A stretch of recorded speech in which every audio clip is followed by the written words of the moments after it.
4 seconds. Okay, good evening. Welcome to H3, the show about health, hope, and happiness. My name is Alan Friesen, also known as the Acapellist, and with me is brother Scott Sweetman. How you doing tonight, Scott? I'm doing good, but I have little green floaties in my eyes that technology is letting me down tonight. There we go. See, I just disappeared. How do you like that? Yeah, that's cool. Yeah, you're like the disappearing man. That's awesome. Okay, we're just going to go with a little bit of green fuzz on me. I'm growing moss tonight, brother. All right. So, did you have a good day today? I did. It was a very full day, but a good one. So, and I'm glad to be here having a conversation with you. And I understand we're talking about International Women's Day and that kind of a thing is kind of our subject for tonight. Yes? It is, exactly. And it's really cool. Tomorrow's International Women's Day. And, a lot of people have been sort of talking about it this whole week. We have been, for sure. Lots of interesting stuff. And, of course, we'll start with a little bit of controversy because that's how you're supposed to start a talk show, right? Is with a little bit of dun, dun, dun. Sure, go for it. Yeah. So there's a little bit of an argument right now about what the theme is for International Women's Day. And so traditionally, the United Nations has, for the world, set a theme and encouraged people to embrace that theme and the goals of that theme, etc. However, that doesn't always suit evil corporations that, no, I don't know if they're evil or not, but they have their own marketing ideas around Women's Day, right? And, there's a lot of companies that want to cash in on that marketing, but don't really, they're like gay women, not necessarily against them, but they have their own message. And, the international one is about doing some work. There always is like, we're celebrating, but there's still work to be done here, right? Like, where marketing is like, yay, never say the bad stuff, just say the good stuff, and so I'll give them to you both. And of course, there's more, but there's a site called International Women's Day, and puts out a lot of free backgrounds and things people can use. Is quite popular. And the theme they have picked is Inspire Inclusion. When we inspire others to understand and values women's inclusion, we forge a better world. And when women themselves are inspired to be included, there's a sense of belonging, relevance, and empowerment. Collectively, let's forge a more inclusive world for women. Fair enough, right? Sure. Okay, but here's the international one from the United Nations.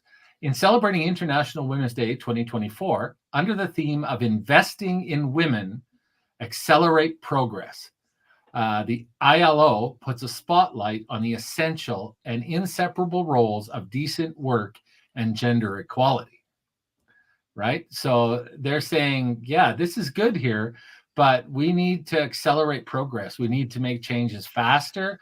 We need to understand that we can't separate decent work and gender equality. The two things go hand in hand, right? You can't have a decent work environment unless gender equality is part of it, right? Mm-hmm. Mm-hmm. So you can see in those two, one of them is very yay kind of message, another's like yay, but we need to do some work here, team, which is kind of interesting. Mm-hmm.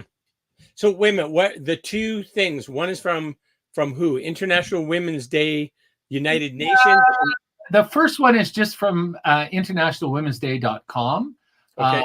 And they have corporate partners. Their partners are Scottish Widows, London Eye, ITN, Clear Channel, Typism, Learning Girls, Girl Scouts are part of it, Catalyst, a bunch of other companies are involved in there. Okay. And they focus on women and women's issues. Mm-hmm. And their message is good and positive, and a lot of people support it. But the United Nations one is also recognizing that there's still a good way to go, right? Like there's more a sense of we've done well, but we need to go farther and faster, right? As we know, change in gender equality has been relatively slow compared to changes in technology or health or a lot of other things. Sure. So Okay. Yeah. I like them both. I guess I can see the value in the United Nations setting goals and saying, here's a goal we need to. And the other one has softer goals, but is more of a celebration. What do you think? Well, I didn't know there was a distinction, so thank you for sharing that. I mean, both of them certainly have merit, right? Yeah. And whether it's, but still, as the still, there is definitely work to be done, right? That's for sure, and that's like everywhere in the world, right? I think, anyways. I imagine there's from country to country, there's more.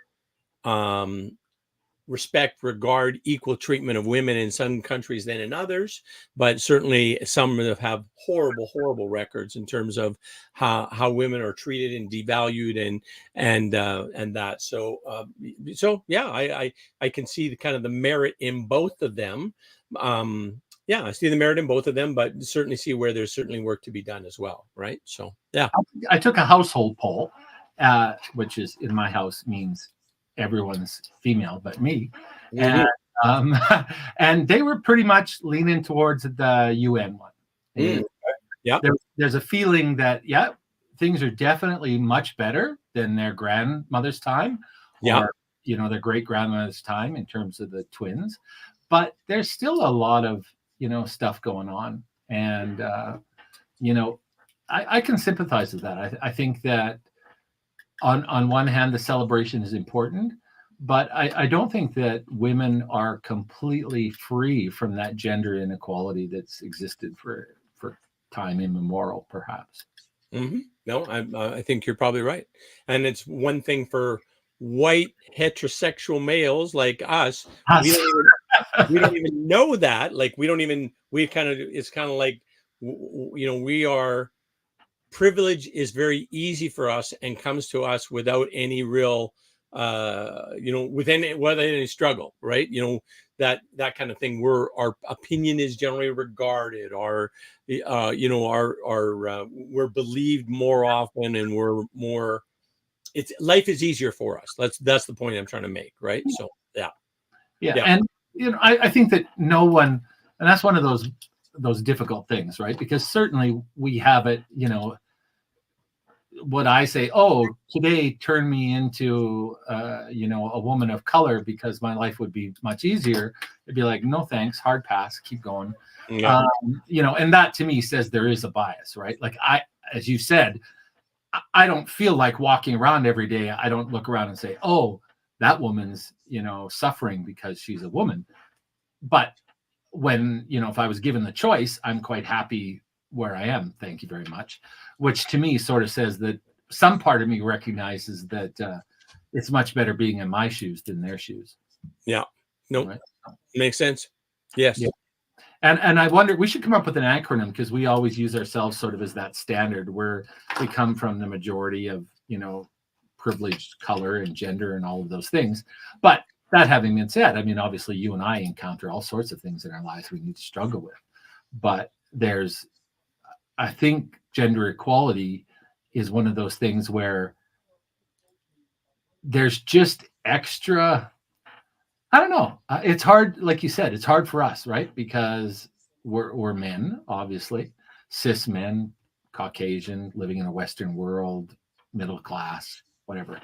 But I think the dialogue's important. I know both you and I engage a lot of time in listening to people of all different genders and colors and value what they have to say. Do you think we can learn from that, or do you think it's impossible for us to fully understand what's going on? No, I believe that we could certainly learn from that. We don't have to have the experience to kind of have understanding of what that experience is like when we listen to our sisters and their stories and their sharings about kind of how things work for them in their world, right? So yeah. My one of my grandfathers, and I can't remember which one, used to talk about that only an idiot watches somebody put their hand on a stove and get burnt and then has to go up and touch it themselves Yeah. to know that it hurts, right? Yeah. And Yeah. it sounds funny, but there's a lot of wisdom in that, right? Like you say, we don't have to experience something to know, oh, gee, that doesn't look like a lot of fun. No. No. Exactly. But there Yeah. have been a lot of, I mean, our show is H3, health, happiness, and hope. There is a lot of hope, right? Uh, Definitely. and I think that things have changed. Things have gotten better in, like you said, geographically, political, economically, it's relative, right? Um, and you're involved in a lot of charity and a lot of work. We had, we had lunch together with our team, and Sherry Mead shared some experiences of hers in working in the Dominican Republic and helping people there, and it was really interesting. Do you think that there's been more progress made in underdeveloped countries or in developed countries in terms of gender equality? Oh, I think developed. I believe.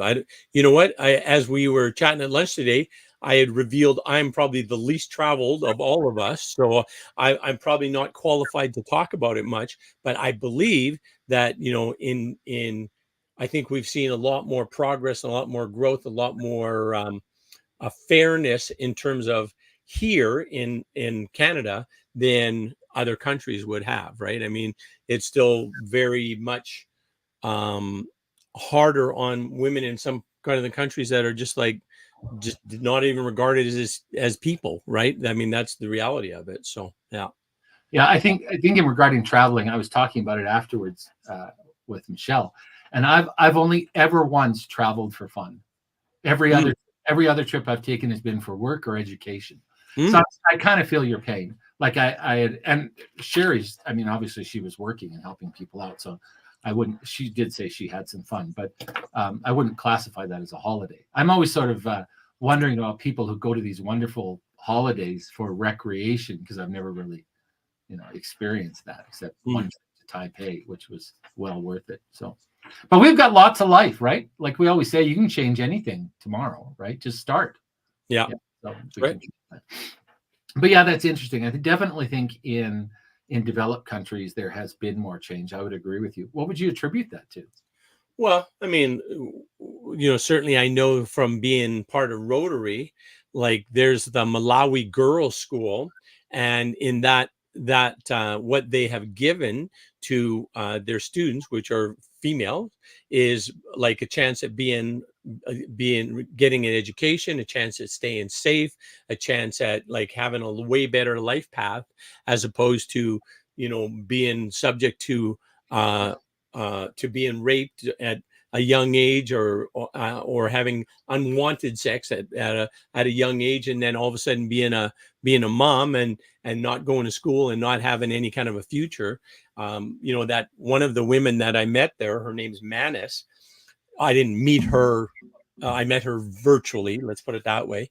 Is that she, or did I meet her in person? No, she was here in Canada in person.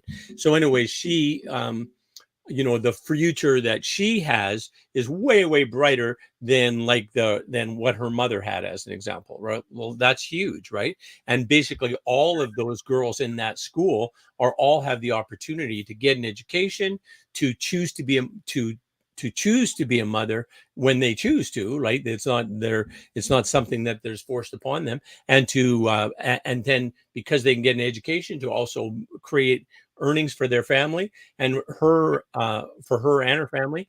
And in Manis's case, she had said as well that she was able, because she was educated and was able to work, she was able to end the food insecurity in her whole family, right? And make a whole difference in her village, and also to really dampen back violence against women as well. And just because she was educated and could speak and advocate for herself and her siblings and sisters, kind of a thing. So that's huge, right? I mean, that one experience for that one woman is going to be, and then now she's getting an education where she's getting her doctorate, and so she's going to make over her lifetime influence hundreds, thousands, like a lot of people that she will be a positive influence on. So I think those kind of success stories are amazing. And those are the kind of things that like Rotary assist with as an organization. So I think one of the things you mentioned is choice. And I think when we're talking about, things getting better in terms of gender equality, I think a lot of it has to do with more opportunities and more choice. And You bet. I think back when we were in Japan and when we first had the twins and we started to look at schools, one of the things that is interesting, and I've been back for 10 years now, a little longer maybe, and girls couldn't play baseball. Girls could play softball, girls could play all sorts of sports, but girls couldn't play baseball. I didn't really like baseball growing up, so I'm not really attached to baseball as a sport, but it really bothered us that that option wasn't on the table, right? Like as parents, we were thinking, well, but what if they really want to play baseball and they're told, well, you're a girl, that's not an option for you.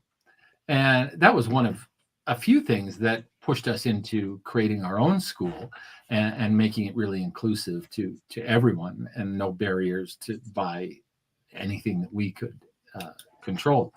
And I think back and I think that just that idea that because you're a certain gender, you're not allowed, whether officially or unofficially.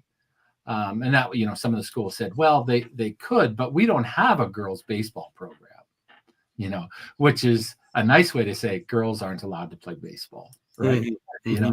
Well, but could a girl join the boys' baseball program? Oh, no, they would have to join the girls' baseball program. Oh, and you have a girls' baseball program? No, we only have a boys' baseball program. I see how this works. So although I can't, directly, I mean, it's never happened to, well, yes, it has happened to me where somebody says, you're male, so you can't do that. Very seldom. I think once or twice in my entire life. I have, someone very close to me, the twins, where people have said, oh, no, you're the wrong gender. So you can't do this thing. And that's sort of one of my windows into what it must be like to experience gender equality. It's just because of your, gender assigned at birth, you can't do a certain thing. And the frustration that must have, as well as the limiting, because then I think you start to question yourself. Is there something wrong with me? Am I less something than boys? Why can boys do this thing that I can't do? Right? Yeah. Do you think that's the thought process that goes on, or do you talk to women about how they feel when they're excluded from something? I can only imagine, but it would make sense to me that would be, if especially, I mean, if you just think of the innocence of youth and where, that separation starts to occur. Well, Tommy can do this, but Sally can't do that kind of a thing. Like, Sally's got to, why does that work that way? Right. And if it's just that's the way it is, just because of your gender, that would be, really a very shocking revelation for a young person to kind of just know that the world isn't fair in that regard, right? That somehow, some way, I'm regarded differently and as, in some respect, lesser than, right? So, well, I think the other side, and I think we both agree and are correct that in developed countries there has been greater progress, but it's getting more complicated in the news and in society now. We're dealing with situations where people are assigned one gender at birth, but are in fact another gender, and they identify as a gender different than they were assigned at birth. And then what discrimination do those individuals feel, not only in sports, but in, pretty much every sphere of life, right? So we have made progression, but we've also opened up other questions. Not that they don't exist in underdeveloped countries or underdeveloped economies, but I don't, there's, when women assigned at birth, people who are assigned the gender women at birth, when they can't get equality, there's not much chance for somebody who identifies as different than their gender at birth, right? It's not even really a question in terms of broader society's concern. Yes. Yeah. Yeah. True. You bet. It's that sort of double-edged sword thing, right? Like as we progress, then we start asking ourselves tougher questions, right? Like, yes.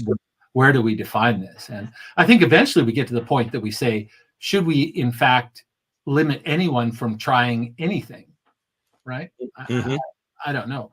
I think some of the sports arguments, if like the physiology between men and women is different. I mean, that's a biological. There's of course examples and differences that would say, you know, the rule is wrong, but that's sort of the things that prove the rule. But there are situations where it's an advantage to have a male body structure, whatever you identify as gender, right? Typically bigger, different muscle groups, stronger. Not that there aren't women that are just as strong. And so in terms of competition, is there an issue there? Like, is equality somehow giving somebody an unfair advantage? I don't know. That's just something that's currently a big issue in Canada to do with sports. Swimming and skating are both dealing with it right now, our national organizations. Did I ever tell you? Oh, we got a thumbs up happening on your screen. I'm not sure how that happens, but okay, that's great. Did I ever tell you the Susan Nattrass story? No, lay it on me, brother. Oh my goodness, this was really interesting. I was talking to our friend Stan, who you know is a world-class shooter, that kind of a thing. An amazing. Yeah, and he was talking about Susan Nattrass, she's an amazing shotgun shooter, trap, skeet, that kind of thing. And she started competing in that sport at a young age and was exceptional at it, to the degree that she could beat everybody, like everybody. And so the men didn't like getting beat by a woman. So then that's where they came into, oh, we have a women's league and a men's league. So even though her scores were better than the men, then at least setting her on her own side with the women, then it didn't look bad on the men. The men could still win their category, even though her scores were better, right? That kind of a thing. And that's what kind of to make that distinction in order to, you know, kind of protect the frailty of the men's egos that they could get beat by a woman. Well, they had to put her in her own class to prevent that. And like, she's a Canadian, like amazing, talented shotgun shooter, right? So yeah, I read a really funny post by a guy the other day, because I'm really interested in precision rifle shooting, which is becoming very popular all over the world, but in North America it's very popular. And that's where, you know, a rifle's used for accuracy, but there's a course you have to go through. There's movement and other things. And this group was talking about accuracy. Most of the people by their names were male.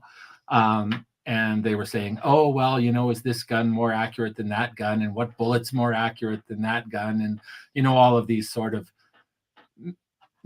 well, I suppose they're important, but, you know, all of these, well, how can we be a little bit better? And what's the, you know, the standard? And one fellow answered back and he said, I don't care. As long as I shoot better than my kids, I'm good. And I thought that was a brilliant answer, because as a dad, that's my standard too. As long as I can shoot a little bit better than the kids, at least until I can blame old age, that's fine for me. I'm happy with that. But, you know, on the other side of that, you have a very successful daughter, extremely does well in her field, amazing person, right? Definitely very talented, very smart. Yeah, she's a brilliant young woman, and very creative, very artistic, very like good at expression in terms of dance and music and drama and, you know, those kind of things. She's a very talented woman. Her doctorate is in a science discipline, isn't it? Correct. Yeah. So. Which really surprised me, because she is so artistic and expressive that way, and yet she spends so much of her time like slicing brains and, you know, looking into a microscope and, you know, those kind of things. So yeah, she's a little bit of an odd, well, she's very unique in that regard, right? Like, you know, there was the people who have the normal attributes to be so expressive and creative and caring and empathetic and that kind of thing. You know, they're people, not like task type people, but right. She does both. She can do both of them. So yeah. There's a few individuals that can certainly do both. And I mean, to an extent we can all do both, but to excel at the level of Caitlin's unique, that's not the norm. Certainly you sort of specialize at some point into one direction or the other. Exactly. But who would you think, I mean, Caitlin, Carola, you know, those are two amazing women in your life. Who would you name some names. Who would you think are women that have really influenced you to work at, and you're certainly for a number of years now, you've been focused on a lot of really important things. The two things, food security is a big one. And then, protecting those at risk from abuse or physical harm or mental abuse, those things are really important to you. Sort of what kind of directed you down that path? Well, here's what I don't know if I'm going to answer your question directly, but because there is so many amazing women that I get the enjoyment to know and to learn from, and to kind of just be inspired by. There's so many, it's incredible. But what always surprises me, if I'm with a group and that group is doing something regarding social change or to make the world a better place, it's like 95% women. Sometimes I'm the only guy in the place, right? And that's that what does that tell you? That tells you that they're willing to invest the time and energy and their heart and soul to make a difference, whereas then others are more focused on their needs and like making more money and getting more fame and being that kind of a thing. So I guess my point is, in any setting in which there are a lot of in any setting that's a group that's trying to make a difference in the world, there seems to be a lot more females than males in that environment. Matter of fact, Dr. Bruce Perry, who wrote the book The Boy Who Was Raised as a Dog. Right. I was watching him in an interview one time, and he was talking about the effectiveness around boardroom meeting tables, right? Kind of a thing, in terms of what are the different factors that create efficiencies and create the optimal type decisions. And he said the sole factor was how many women were around that table. That was the sole factor that made the difference in terms of their effectiveness in terms of making good decisions. So. Well, that's interesting. I would hope that since we're both male, that we can make some good decisions too. Well, hang on 1 second, Scott. What's that? Aren't women the nurturers? Like, you kind of make it out that women are angels and men are money grabbing pigs. Like, women were taught to be nurturers from the time they're born. My wife has to add in, or wants to add in, that women are nurturers. They're taught to be nurturers. Anything else you want to add, honey? Well, you kind of made it sound like anybody who wasn't a nurturer was a bad. I can't come on screen. Okay, you can talk. Anybody who wasn't a nurturer was a bad person. Like, they're money hungry. They have no other cares. Okay. So there has to be a little bit of everybody in the world. Okay. Yes, there has to be a little bit of everybody. Are you arguing with the point that I said about these groups that are trying to make social change? As I see it, as I experience it, it's way more women than men in those settings. Women are taught to be that. Women are the nurturers. They're the ones who bring up the babies. Right. So it's natural. Like, I feel like you're slighting men a little bit there. So my wife Carola would like to add that men are good human beings as well. Exactly. Well, I appreciate it, because I was going to come back. I was going to defend men too. All right. Yeah. So. Anything else? I felt a little. Okay. I appreciate the guidance. You stereotyped that a little bit. All right. I'm making it too black and white, too stereotypical. Yes. Well, women are supposed to be the nurturers. That's yes. how it's been for a million years. Okay. Right? We bring up we have the babies. We bring up the babies. Men go out, and they are the breadwinners for the family, so the family can survive. Right. You cannot say one is better than the other. Okay. All right. So different roles based on social conditioning. So, well, not even like it is just, even I'm sure it was in the hunter-gatherer, the women were the ones who had the babies and stayed home. I don't know. Okay. Somebody's got to provide for the family too, while the women are having the babies. True. Well, and sort of to add on to that, and it's where I was going to go with that. Did you hear Carola's comments, by the way, Scott? Oh, yeah, loud and clear. Loud and clear. Okay. We're always glad for your input, Carola. Yeah. Yeah. No, it's great to have. And we were just saying here that Alan and I have no idea what we're talking about. So it's good to have somebody who does. But it's, as you know, I've dealt with some health issues, some of them pretty severe, spent more than an average amount of time in hospital. And bar none, 3 of the best nurses I've ever met are men. 3 of the best nurses you've ever met are men. Interesting. Yeah. And they Corolla are Corolla had a male nurse when she delivered Caitlin. Yeah, and they're a huge minority, and every one of them talks about how there was prejudice against them. And they were like, here, you do all the lifting. You know, you can't look after the babies. You know, you're a man. Here, you haul the dead bodies down in the morgue. Right? Yeah. And I know, and I'm not going to out him, so to speak, but there's a young gentleman that both you and I know that's going to be a professional nurse, and he's going to be exceptional. He's very masculine. He has all the traits that we get raised in that man box, but he's an incredibly caring and gentle, and you know, he's going to make a fantastic nurse. But that gender thing goes the other way. Like, I agree. Why can't men have those qualities? And I do think a lot of it is, I think we do. I was a stay-at-home dad for a long time because I wanted to be. I wanted to do that. And we were in a situation where I could do my administrative work and work with the government and be home with the girls when they were little, right? Yeah.